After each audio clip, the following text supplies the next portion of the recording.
Oh, we did this the other day. What is our favorite things about each other? Nice. Okay. Mm-hmm. Go on. Oh, do I have to answer? I can go first if you want. Okay.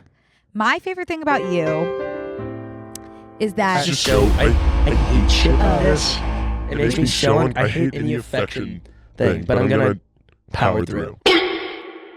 Go on. We can totally skip it. No, I'm gonna power through. I think it's valuable. Okay, then let's do it. Well, now you're making Just me like a feel. public Now I forum feel. where Now it's you're like making me feel weird about it. Being like, I think it's refreshing for. Okay. But we can skip it because now you're making me feel weird about it. Don't, because I'm sweating so much now that we've paused. It's so much to linger on this, and it's on my. It's Do you want to go first then to get it Sure. over with? I like your teacher spirit, which I don't really know how to explain Okay. what that is, but it's understanding. Like if I pissed myself in front of you, I like wouldn't be embarrassed, because you're like you're human. That's you know? that's a nice thing to say to someone. Thank you. That's really nice. And I have shit my pants actually in front of you. Yeah. And you were like, let's just get you home. I was sober. That's sweet, Connor. Thank you. Thanks for being there. No problem. Anytime. My favorite thing about you is that you make everybody you're talking to seem like the most special person in the world. That is why I think I could get it through the sorority rush. Yeah. And you did. And I know you could. Thanks. Yeah. That means a lot. Anytime. You know what's funny is I have breeze through that. That was so painless. That was so painless. So painless. I have my goosies now. Mm-hmm. Hair is sticking up on my leg.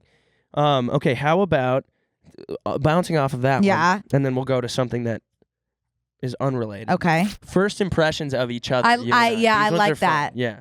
Again, my first impression of you was just about the way you can speak. I was just like, I've never heard anybody that can talk so much and like so much and so well. Like everything that was coming out of your mouth, I was like, okay, that's like a lot of stuff that's coming out of your mouth. Actually, yeah, I picked them up from the airport. You and Kat from the airport. Oh, and when I met you in person. Oh yeah. Oh, I was thinking about when I met you like over Zoom or FaceTime. Yeah. I was just like amazed by the way you could speak and just like hold a conversation. Yeah. Because I had just never seen anybody like that in my life. In a very good way. That will roll really well into a follow-up question and then too. When I first met you, it was your legs that really took me by surprise. Yeah. Just like Connor has the best legs. That's my favorite thing about you, actually. Just like so like lean. You know what I mean? And like tone. Like, I don't know. And you weren't wearing shoes when you came to pick me up from the airport. And that I was like, that makes so much sense. I hate wearing shoes. Yeah. Well, thanks. Mm-hmm. You didn't speak a single word when I picked you up from the airport. Really? The first time. Nope. And I was like, oh shit, is Brooke gonna be like a freak?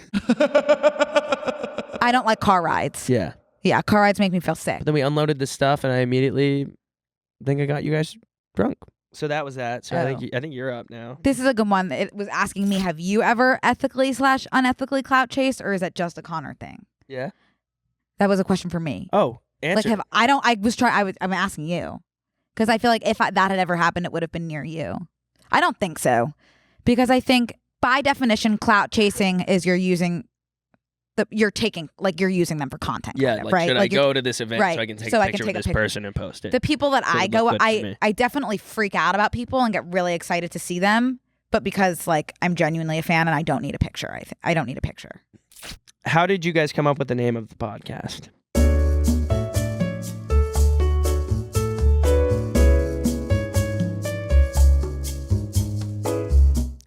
I wish we had. That is like really tough to explain.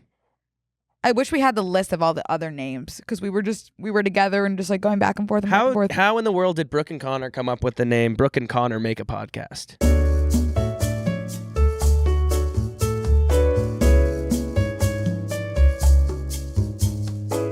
I think it was we were trying to think of we were like, okay, what if we did like a movie or a book that's well known and just like played around with that name and our names. And then I literally thought of just like a movie that already had people's names in it. Yeah. Zach and Miri Make a Porno. And then I was like, okay, what if it's Brooke and Connor Make a Podcast? And then that was it. Yeah. And then that was funny. I think it's really funny because we're not like, pardon my take, or like with all due respect. It's like all these things was gonna be it.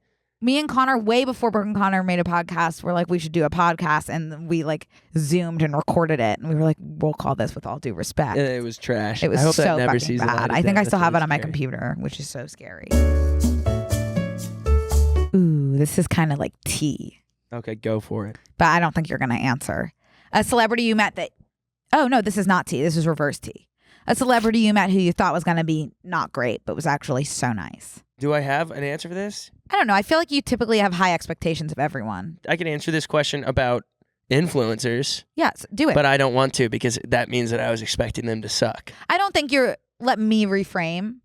You weren't expecting them to suck, but just like they exceeded your expectations. I still don't want to say because it Really? just like kind of puts it in a light of me.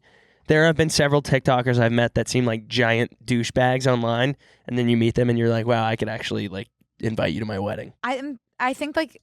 No, I think every celebrity I've met, I've been like, they're just like, it's crazy that they're actually people and they're so nice. What would you do in a zombie apocalypse? Just like immediately surrender. Like Hunger Games, you know how when you like rise up and you're about to like jump off the platform to swim to the cornucopia? Yeah. And then it blows up if you jump off early? I'm jumping off early. Just like take me out. I don't have the energy to fight. I'm a hider. Yeah. Yeah. Oh. But I'm also, like I said, I think I could maybe befriend them. What is that called? Crohn's disease?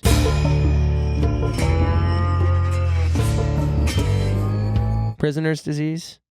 Stockholm syndrome? Stockholm syndrome.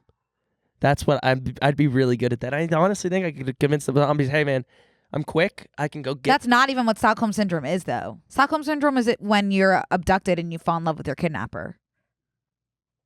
So I'm actually not sure at all what you're referring to. That could possibly be related to Crohn's disease. The Stanford experiment. No. Huh. I think I could befriend the zombies. Okay. As long as they're reasonable. You know, I'm not talking. I don't know.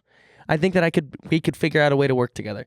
I'm pretty quick. I'll go convince that guy to come over here so you don't have to... You're overestimating the zombies. Do not insult my intelligence by trying to think that I don't understand how derogating your comments are when you make them. I am not a fool. Their ability to reason? Yeah, they're just like totally like out for blood and only. Like they have no interest in being your friend. That changes things. Then I'm going to hide, I guess. I've always been a good hider. I'll be long gone. Can I eat your body? Hey, yo! Yeah, permission granted. If you had 45 minutes left to live, what would you do? Take a nap. Yeah, I would do. Like, I'm not enjoying those 45 minutes. I would pace around and bite my fingernails. I would, like, watch a show and just be like, and soak it all up and knit and just, like, do what I love and makes me comfortable. And I make myself comfortable. I would not, like, everyone would be like, I'd call my parents. I would not call my parents because my dad would be like, did you figure out your health insurance? Yeah. I'd be like, Yeah. No! That's not how you want to spend your last 45. Don't you know I have 45 minutes left? Connor, I told you really need an accountant.